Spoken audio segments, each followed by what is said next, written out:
O tempo na mecânica quântica é um super problema. Se a gente olhar para a mecânica clássica, o tempo é um parâmetro absoluto que passa de forma contínua, igual em todos os referenciais, enquanto os eventos acontecem. Isso muda com a mecânica relativística. Embora espaço e tempo sejam coisas distintas, eles são de alguma maneira intercambiáveis e fazem parte de uma estrutura maior que é o espaço-tempo. Então, na teoria da relatividade, a gente tem uma estrutura matemática que é capaz de conciliar espaço e tempo numa grandeza só. Consegue descrever de forma uniforme, única, espaço e tempo nesse novo conceito que é o espaço-tempo. Na mecânica quântica, o problema da separação do espaço e do tempo volta a aparecer. Na mecânica quântica, as grandezas observáveis, elas são representadas por um tipo muito específico de objeto matemático que a gente chama de operadores. Então, eu vou representar a posição, eu tenho um operador de posição. E esse operador ele tem que ter propriedades muito específicas, que a gente chama de um operador autoadjunto ou operador hermitiano. Então, eu tenho um operador de posição com essas propriedades, eu tenho um operador de momento linear com essas propriedades, eu tenho um operador de momento angular com essas propriedades. Mas o tempo não pode ser descrito com um operador desse tipo. Não funciona, eu não tenho esse operador de tempo autoadjunto, pelo menos não para todo o espectro de energia. Alguns autores, como David Bohm, conseguiram construir um operador de tempo que funciona para parte do espectro de energia, mas não para todo. Então o tempo não é representado como um operador, o que significa que ele não é uma grandeza observável. E, portanto, ele tem uma natureza muito distinta do espaço, da descrição espacial dentro da mecânica quântica. Então, se a gente almeja uma teoria relativística, aí tu já tem um grande problema, porque tu não tem o mesmo tipo de objeto matemático para descrever tempo e coordenação espacial dentro da teoria quântica.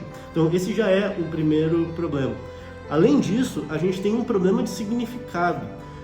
No princípio da incerteza, por exemplo, a gente tem uma incerteza entre tempo e energia, mas essa incerteza ela é completamente diferente da incerteza entre posição e momento, por exemplo.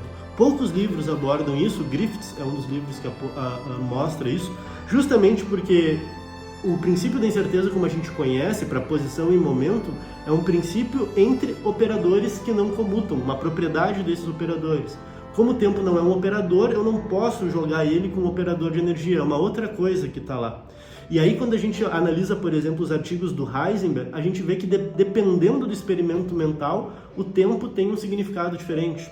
Pode ser o tempo que demora para fazer o experimento, o tempo que dura uma interação específica, ou quando a gente demonstra formalmente o princípio da incerteza, é o tempo que uma determinada grandeza demora para variar um intervalo específico. É um significado muito preciso, muito específico e é totalmente diferente de todas as outras formulações do princípio da incerteza que a gente tem entre operadores. Então, quando a gente introduz o tempo na mecânica quântica, também não é claro, quando a gente tem equações que envolvem o tempo, que tempo é esse do qual nós estamos falando. Tem que haver um esforço para entender esse significado.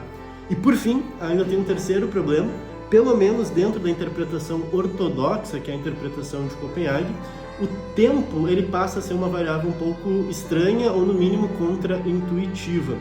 Existem experimentos chamados experimentos de escolha demorada, onde no presente a gente faz com que haja uma propriedade no passado. É como se na mecânica quântica ela é uma teoria não realista pela interpretação de Copenhague, então o conjunto de propriedades da partícula não está dado ao mesmo tempo, simultaneamente, o tempo todo.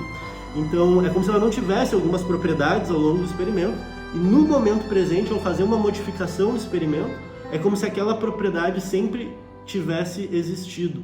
Então é como se no presente a gente determinasse a existência de uma propriedade do passado. Eu não causo ela, porque eu não modifico ela no passado, porque ela não existia, mas eu determino a existência dela no passado. Então parece que tem uma certa relação estranha em como o tempo funciona, seguindo a interpretação de Copenhague. Então eu diria que esses são os três grandes problemas do tempo na mecânica quântica. a conciliação da descrição do tempo com a descrição do espaço, o problema do significado que a gente está adotando quando está analisando o tempo em diferentes experimentos, e também alguns aspectos contraintuitivos nos experimentos de escolha demorada.